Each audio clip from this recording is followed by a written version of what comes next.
The Pacific roared against the cliffs of Monterey, California, its waves a relentless hymn under a November sky bruised with storm clouds. Rain lashed the coastal town of Tides Hollow, where the ancient chapel's spire pierced the gale, a beacon of hope in the chaos. Lila Navarro, 25, stood trembling at the iron gates of a sprawling seaside mansion, her jet-black hair plastered to her porcelain skin, her amethyst eyes blazing with desperation. Her curvaceous figure, even in a soaked, threadbare coat, was breathtaking, her full bust vibrant with life, a stark contrast to the tattered fabric clinging to her. She clutched her 5-year-old daughter, Elise, whose small frame shivered in a thin jacket, a pearl pendant gleaming faintly at her neck, a relic from Lila's lost love, Javier, who perished in a surfing accident 5 years ago. "Stay close, baby," Lila whispered, her voice quaking as thunder cracked overhead.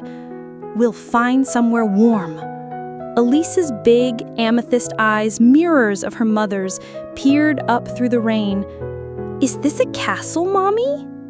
Lila forced a smile, her heart a knot of fear and hope. "Something like that, sweetheart." They'd fled San Francisco that morning, running from a ruthless creditor, Victor Crane, who'd hounded Lila for debts Javier left behind, debts from a failed fishing venture she hadn't known existed until after his death. Pregnant and alone at 20, Lila had buried her dreams of sculpting, her works once celebrated in small galleries under the pseudonym Crest. Her sculptures, raw and evocative, captured the ocean's fleeting beauty, waves, starfish, the curve of a lever's hand. She'd been a rising star in San Francisco's art scene, her art a shield against a controlling family who saw her talent as rebellion. Now, with nowhere left to turn, she'd mistaken the mansion for a shelter, its golden lights a beacon in the storm. She pounded on the gate, her knuckles raw, her voice hoarse. "Please, anyone, we need help." The gate creaked open, revealing Vincent Marlowe, 35, a strikingly handsome man with tousled chestnut hair, piercing blue eyes, and a lean, muscular build honed by years of sailing.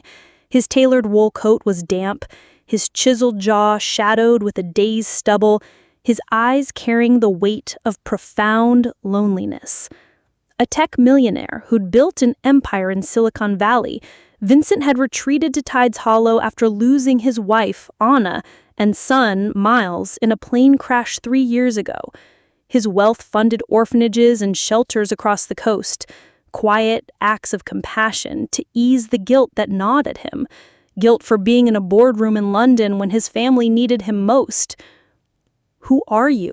Vincent asked, his voice low, cautious, his gaze narrowing at Lila's pearl pendant, its intricate swirl hauntingly familiar. "Please," Lila said, her breath hitching, rain streaming down her face. "We need shelter. I'll clean, carve, anything. Just a warm place for my daughter." Vincent's eyes locked on the pendant, identical to one he'd crafted for Anna, a gift for their 5th anniversary. His heart thudded, a spark of something, memory, fate, piercing his solitude.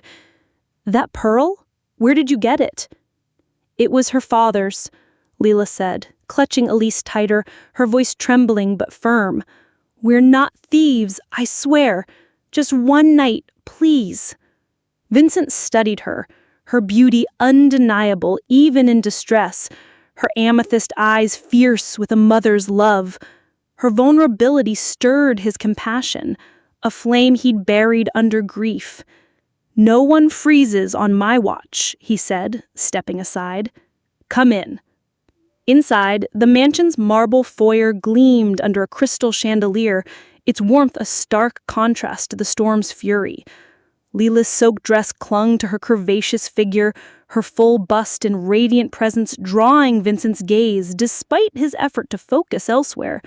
He led them to a guest suite, its walls adorned with nautical paintings, lighthouses, schooners, stormy seas, and handed Lila a stack of towels and dry clothes, soft sweaters and pants that smelled faintly of cedar.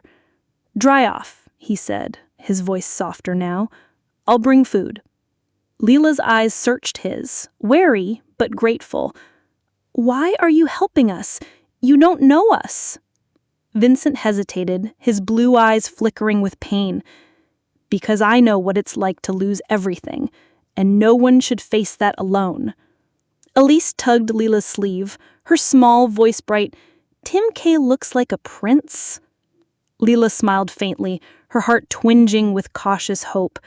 "I hope so, baby," she whispered, smoothing Elise's damp curls. Days turned into weeks, and Lila transformed the guest suite into a haven. She cleaned relentlessly, scrubbing floors and polishing furniture, her beauty a striking contrast to her worn clothes. Her jet black hair fell in waves over her shoulders, her full bust and radiant presence radiant even in faded jeans and a borrowed sweater. Vincent found himself watching her, drawn to her resilience, though he turned away, ashamed of his stirring feelings. His loneliness had been a fortress, built to protect a heart shattered by loss, but Lila's presence was a crack in its walls.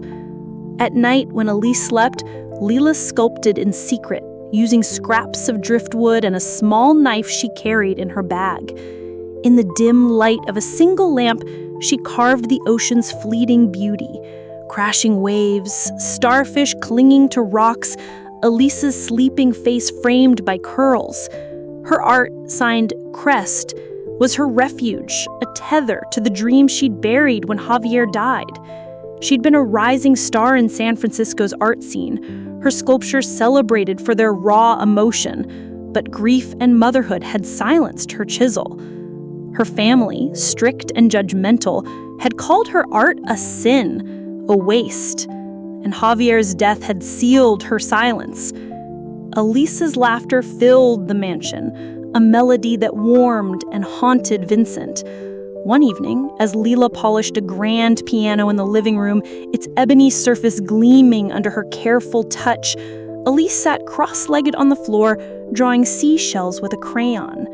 She glanced up, her amethyst eyes fixed on Vincent in the doorway, his handsome face shadowed, his broad shoulders filling the frame. "Tim K. looks like a prince," she whispered, her small voice carrying a wisdom beyond her years. Lila followed her gaze, her heart twinging. Vincent's tailored shirt was slightly unbuttoned, revealing a glimpse of his strong chest, but his blue eyes held a quiet sorrow. "He's just quiet, baby," she whispered back, though she'd noticed how he watched Elise's pearl pendant, as if it held secrets he couldn't voice. That night, a tray appeared outside their door, steaming clam chowder, fresh sourdough bread, and a small stuffed seal, its fur soft and new. Lila frowned, picking up a piece of bread, its warmth comforting in her cold hands. "He didn't have to do this," she said to Elise, who giggled and hugged the seal tightly. "He's nice, Mummy," Elise said, her eyes sparkling. "Like in your stories." Lila's throat tightened. She hadn't told Elise many stories of Javier, but the child's heart was sharp, piecing together fragments of a father she'd never known. "Eat your soup, sweetheart," Lila said, her voice thick. "We're safe here." Upstairs, in a study lined with books and nautical maps, Vincent sat by a roaring fireplace, clutching a pearl pendant identical to Elise's. Its delicate swirl caught the firelight, a painful reminder of Anna and Miles. He hadn't told Lila about the crash, the guilt that kept him awake in the orphanages he funded in secret to atone for his absence that fateful day. He'd been in London, closing a multi-billion-dollar deal when the plane went down, and the weight of that choice crushed him. The pendant was a thread to a past he couldn't escape, a symbol of the family he'd failed to save. One rainy afternoon, Lila's curiosity led her to a locked room in the mansion's west wing. The door was old, its brass handle tarnished, and a faint scent of salt and cedar seeped through the crack. Using a hairpin, a skill from her rebellious teenage years in Monterey, when she'd sneak into abandoned beach shacks to sketch, she slipped inside. It was a child's room, frozen in time. Walls painted with whales and waves, a tiny bed with a stuffed octopus, a sketchbook filled with childish drawings of the sea, boats, fish, a lighthouse under a starry sky. Lila's breath caught. The raw, unpolished talent in the sketches mirrored her own when she was young, when she dreamed of art school and a life with Javier. She opened the sketchbook, her fingers tracing a drawing of a wave, its lines bold yet tender. Her sculptures, signed Crest, had once hung in small galleries, celebrated, yet anonymous, a shield against a family who called her art a rebellion and Javier's death a punishment. She'd been 20, pregnant and alone, her dreams shattered like driftwood on the shore. The door creaked, and Vincent's voice cut through the silence, sharp with pain. "What are you doing here?" She flinched, closing the sketchbook gently, setting it on the bed. "I'm sorry, I didn't know this was private." "It's Miles' room," Vincent said, his voice breaking like glass. "My son. He died 3 years ago with my wife in a plane crash." Lila's amethyst eyes softened, her own grief rising to meet his. "I lost someone too," she whispered, her voice trembling. "Elise's father. He died in a surfing accident before she was born. I was alone, scared, but I had to keep going for her." Vincent stepped closer, his anger fading, his eyes searching hers. "I'm sorry," he said, his voice softer now, his walls cracking. "The pendant, it's the same one I made for Anna. Where did Elise get it?" Lila touched the pearl at Elise's neck, its cool surface grounding her. "My mother gave it to her when she was born. She found it at a flea market years ago. I never knew its story." Vincent's eyes widened, a flicker of something unreadable, hope, perhaps, crossing his face. "Keep it safe," he said, his voice thick with emotion, then turned and left, leaving Lila standing in the quiet room, a whirlwind of questions swirling in her mind. The next morning, Lila found a block of driftwood, chisels, and a note in the guest suite. "For your art. Create again." No signature, but she knew it was Vincent.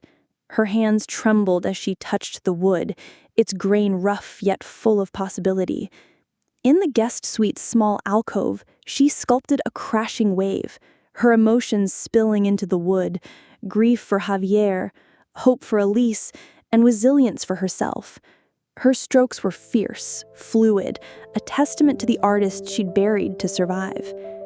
Vincent watched from the doorway, his tailored shirt accentuating his strong frame, his blue eyes captivated by her passion. Her jet black hair fell over her shoulder, her curvaceous figure radiant even in concentration, her full bust rising with each breath. "You're an artist," he said, his voice low with admiration, stepping into the alcove. She froze, her chisel pausing mid-stroke, her eyes guarded. "I was," she said, her voice barely above a whisper. "Before Elise, I sculpted under the name Crest. Galleries loved my work, but I stopped when everything fell apart." Vincent stepped closer, his warmth in the small space, his blue eyes intense. "You're more than a mother, Lila," he said, his blue eyes intense. Her breath caught, her heart racing.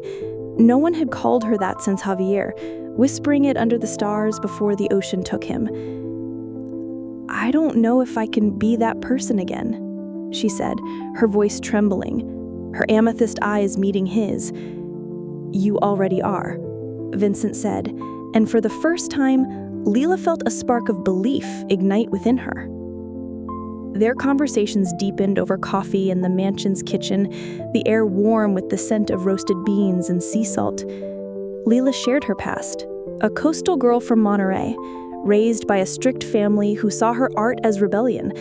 Her talent was discovered by a gallery owner, Clara Voss, who became her mentor, encouraging her to sculpt under Crest to escape her family's control. Javier's death in a rogue wave while she was pregnant had shattered her, forcing her to flee to San Francisco to protect Elise from her family's judgment and the world's cruelty. Vincent listened, his blue eyes softening with each word, his own story unfolding in return. "I built this empire to forget," he said, staring into his cup. "Anna and Miles were my world. The crash happened while I was in London, closing a multi-billion-dollar deal. I didn't say goodbye." His voice cracked, his hands clenching the mug. "I fund orphanages to ease the guilt, but it doesn't heal the wound. It just keeps it quiet." Lila reached across the table, her hand brushing his. "You're not your guilt, Vincent," she said softly. "You're the man who opened your home to us." He looked at her, his eyes raw. "And you're the woman who's waking me up." One stormy night, the power went out, plunging the mansion into darkness. Lila lit candles, their golden glow softening the guest suite's edges. Elise clapped, her amethyst eyes wide with delight. "It's a magic night, Mommy," she said, her laughter filling the air. Vincent joined them, holding a worn book of sea tales, its pages yellowed with age. "Read to us," Elise begged, crawling into his lap, her small body nestled against his chest. His tailored shirt was slightly unbuttoned, his strong frame a steady anchor for the child. Vincent read about a sailor lost at sea, finding his way home by the stars, his voice thick with emotion, each word pulling him closer to a life he thought he'd lost forever. Lila watched, her heart swelling, Elise's pearl pendant glinting in the candlelight like a beacon. As Elise slept, curled in a blanket on the couch, Lila and Vincent sat by the fire in the living room, the rain drumming softly on the windows. "Why do you keep helping us?" Lila asked, her voice soft, almost afraid of the answer. Vincent looked at her, his blue eyes raw, unguarded. "Elise's pendant, it's Anna's. I made it for her. Seeing it on your daughter, it's like a piece of them came back." He paused, his voice trembling. "And you, Lila, you remind me I can feel again. I thought I'd forgotten how." Lila's breath caught, her heart pounding.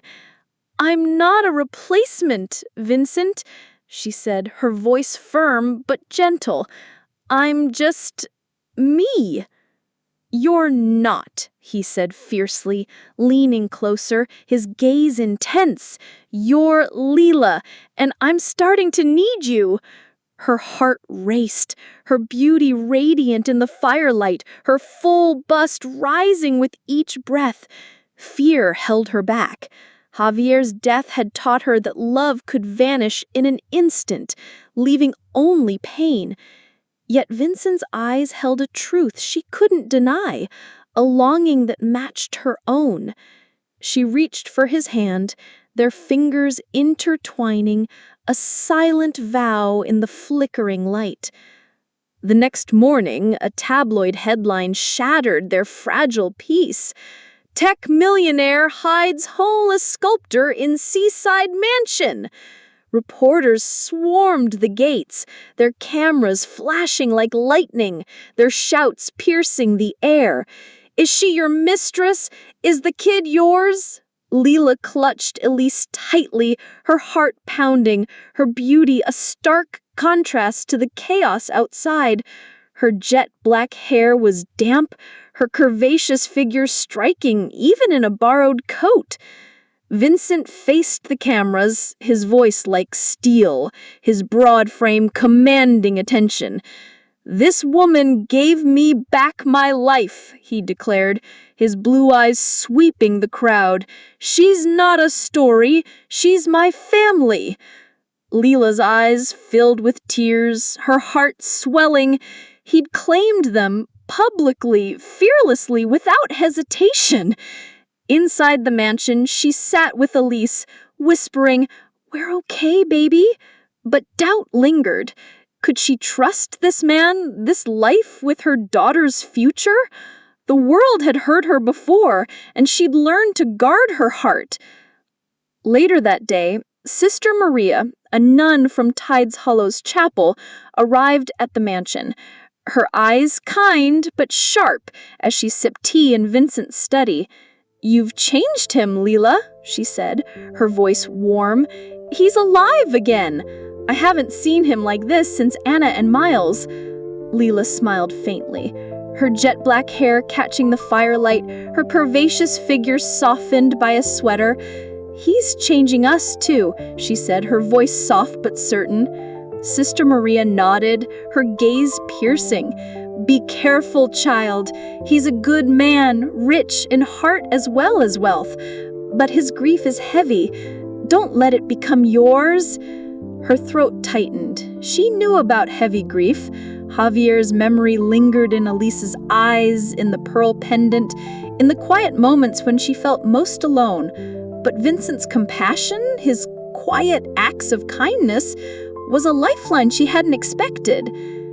A new challenge emerged when Rachel Holt appeared at the mansion. Rachel, sharp-eyed and ambitious, had been a friend of Lila's in art school, but their paths diverged when Rachel chose reporting over sculpting. Now, sensing a scoop, Rachel cornered Lila in the garden, her voice laced with envy. "You're Crest, aren't you?" she said, her eyes narrowing. "I recognized your style in the sketches you left at school. Why hide now?" Lila's heart sank, her beauty stark against her fear. "Please, Rachel," she whispered, clutching Elise's hand. "Don't expose us. I'm trying to protect my daughter." Rachel smirked, her pen poised on a notebook. "This story could make my career. Lila, a runaway artist in a millionaire's mansion. It's gold." Vincent overheard, stepping between them, his presence commanding. "Write what you want, Ms. Holt, but hurt them and you'll answer to me. I protect my own." Rachel hesitated, her ambition wavering under his gaze. "You really care about them," she said, almost surprised. "They're my family," Vincent said, his blue eyes unwavering. Rachel lowered her pen, her expression softening. "Maybe there's a better story here," she said, glancing at Lila. "One about redemption, not scandal." Lila exhaled, her amethyst eyes grateful. "Thank you," she whispered. Rachel nodded, her voice quieter. "I lost my way too, Lila. Maybe you found yours." That evening, Vincent handed Lila a small wooden box, its surface polished to a shine. Inside was a silver key and a note. "For the studio by the sea, create again." Lila's hands trembled, her amethyst eyes wide with disbelief. "Why?" she asked, her voice barely above a whisper. "Because you're not just surviving," Vincent said, his blue eyes locked on hers. "You're meant to create, Lila. The world needs your light." Tears welled in her eyes. No one had believed in her like this since Javier. And even then it was different. Vincent saw her, not just her beauty, her full bust, her radiant figure, but her soul, her strength, her art. She clutched the key, her heart pounding with fear and hope. The next day, Lila stepped into the seaside studio, a sunlit room with high ceilings and shelves lined with driftwood, chisels, and paints. The windows framed the Pacific, its waves a restless muse. She set up a block of wood, her hands shaking as she carved a mother and child entwined with waves, mixing blues and golds, the colors of her heart. Her strokes were fierce, fluid, a testament to the artist she'd buried to survive. Vincent watched from the doorway, silent, captivated by her passion, her beauty, her resilience. "It's beautiful," he said, stepping inside, his voice low with awe. "Just like you." Lila turned, her cheeks flushing, her amethyst eyes meeting his. "I don't know if I'm ready for this," she admitted, her voice trembling. "To be seen again." "You don't have to be ready," Vincent said, stepping closer, his presence warm and steady. "You just have to be you. That's enough." Lila's heart raced, her beauty radiant in the sunlight streaming through the window. She wanted to believe him, to trust him, but fear held her back. Javier's death had taught her that love could vanish in an instant, leaving only pain. Yet Vincent's eyes held a promise, a future she hadn't dared to dream of. Weeks passed, and the mansion bloomed with life. Lila's sculptures, signed Crest, adorned the walls, their vibrant forms breathing warmth into the cold marble halls. Elise's laughter echoed through the corridors, softening the mansion's edges.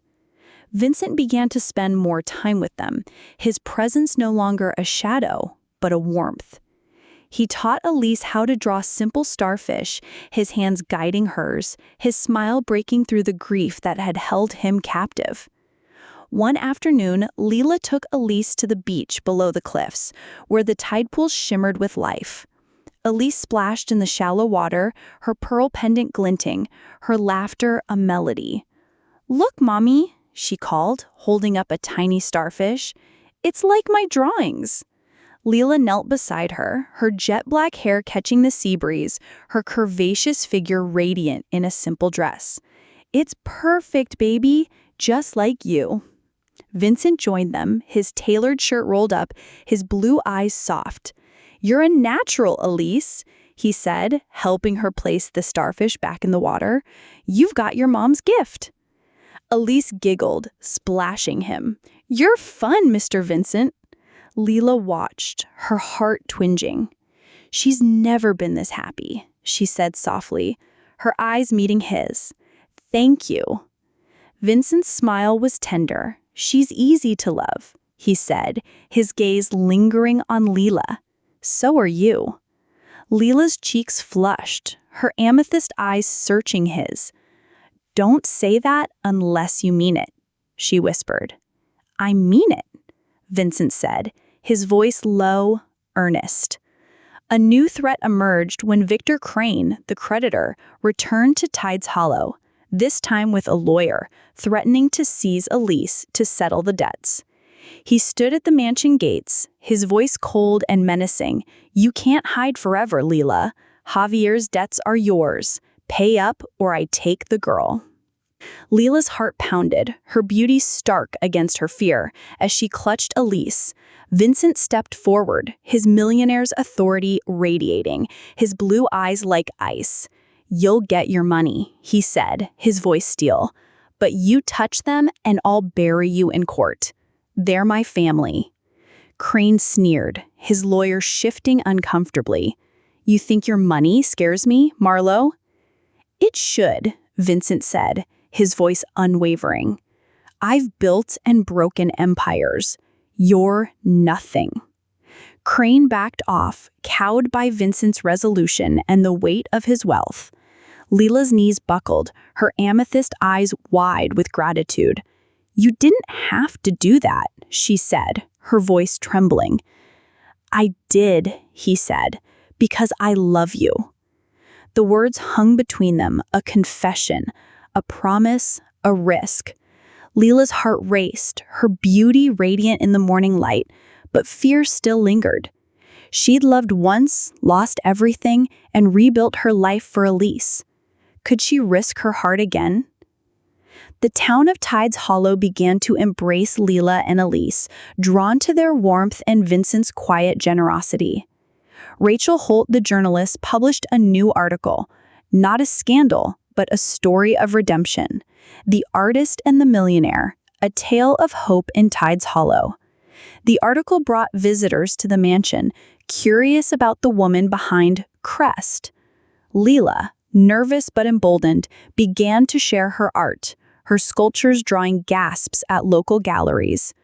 One evening, Sister Maria invited Lila and Vincent to a community art festival at the chapel, a celebration of Tides Hollow's creative spirit.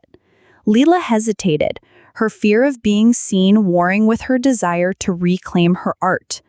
"What if they judge me?" she asked Vincent, her voice small, her jet black hair catching the lamplight. "You'll love you," Vincent said, his blue eyes steady, "like I do." Lila's heart caught, her curvaceous figure glowing in a simple dress. "You make it sound so easy," she said, a smile tugging at her lips. "It's not," Vincent said, taking her hand, "but it's worth it." At the festival, Lila's sculptures stood under the chapel's stained glass windows, their blues and golds catching the light. The crowd murmured in awe, their faces soft with wonder. Elise ran through the aisles, her pearl pendant glinting, her laughter a melody. Vincent stood by Lila, his presence a steady anchor, his tailored suit accentuating his strong frame. "You did this," he whispered, his voice thick with pride. "You're Crest again." Lila's eyes shone, her heart swelling. "I'm Lila," she said softly, "and that's enough." One stormy night, Vincent led Lila to the Tidepool by the cliffs, where purple orchids bloomed, a silent tribute to Miles, his favorite flower. Moonlight bathed them, Lila's jet black hair shimmering like fire, her curvaceous figure glowing in a flowing dress. "I used to think love was a trap," Vincent said, taking her hand, his fingers trembling. "It hurt too much when it was gone. But you're my freedom, Lila." Lila's eyes filled with tears, her smile radiant. "And you're our home," she said, her voice thick with emotion. She stepped closer, her hand resting on his chest, feeling the steady beat of his heart. "I was so afraid of losing again, but with you, I believe in tomorrow." Vincent cupped her face, his thumb brushing away a tear. "I'll be your tomorrow," he whispered. They stood there, the rain a distant memory, their hearts entwined in a promise of forever. Months passed, and the mansion bloomed with life. Lila's sculptures, signed Crest, sold in galleries across California, her name whispered in awe. Elise's drawings hung beside Miles in the hallway, a bridge between past and present. The mansion, once a mausoleum of grief, was now a home filled with laughter, art, and love. Lila enrolled in night classes to finish her art degree, her dream rekindled by Vincent's quiet support. He attended her first major gallery show in Monterey, standing proudly as critics praised Crest, unaware of the radiant woman beside him, her beauty outshining her work. One rainy evening, Vincent knelt by the orchids, whispering, "Miles, you'd love them." Lila joined him, her hands slipping into his, her jet black hair damp with rain. "We're home," she said, her voice soft but certain. Vincent nodded, his heart full. "Yes, we finally are." The Tidepool, a local legend said to grant wishes for fated souls, glowed under the moon one stormy night. Lila, Vincent, and Elise stood by its edge, the pearl pendant gleaming in Elise's small hand. Sister Maria stood nearby, her eyes warm with faith. "The Tidepool brought you together," she said. "It's God's will, child." Lila nodded, tears falling. "For Javier, Anna, and Miles." She cast a pearl into the water, its ripples catching the moonlight. "For us. forever. Vincent's voice broke as he squeezed her hand. Elise giggled, her eyes sparkling. "Mommy, the water's sparkling like stars." At a chapel ceremony, the culmination of the art festival, Lila unveiled a sculpture of intertwined waves, a mother and child cradling a star, symbolizing love and loss woven into hope. Vincent, tears streaming down his face, held Elise, announcing a new orphanage in their names, his wealth a tool for compassion. The crowd wept, Lila's art a hymn that lifted every heart, her voice reciting a poem she'd written for the occasion. The tide takes, the tide gives, a dance of loss and light. In its depths we find our home, under heaven's gentle sight. Rachel Holt, now a friend, captured the moment in a new article, her words spreading Lila's story across the coast. The Tidepool glowed, a divine sign, its light blending with the chapel's candles. The town of Tides Hollow gathered, their faces soft with awe, their hearts moved by the story of two broken souls made whole.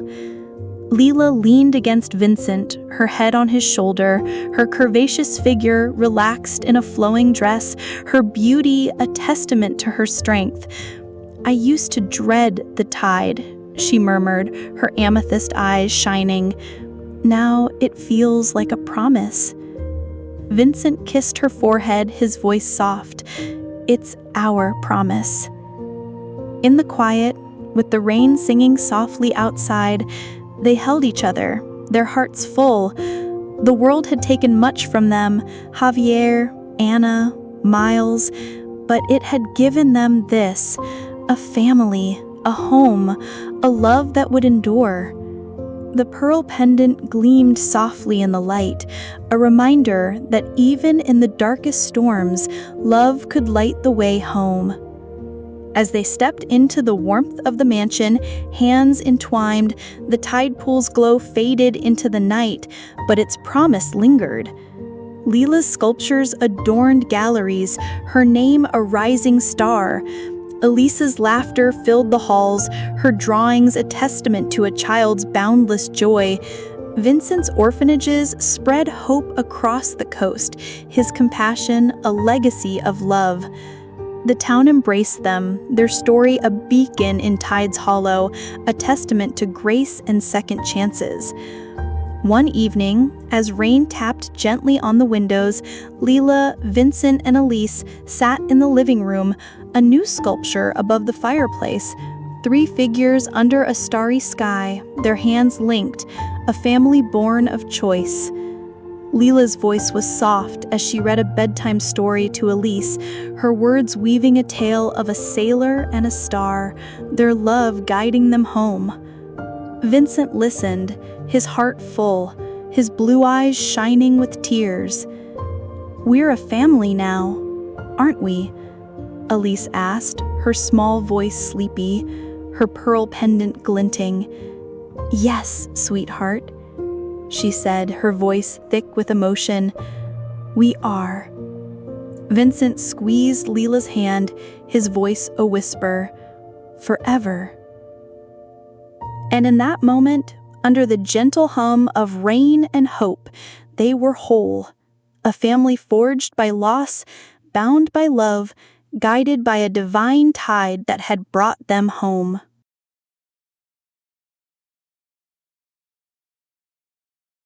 If you enjoyed this video, don't forget to give it a like and leave a kind comment.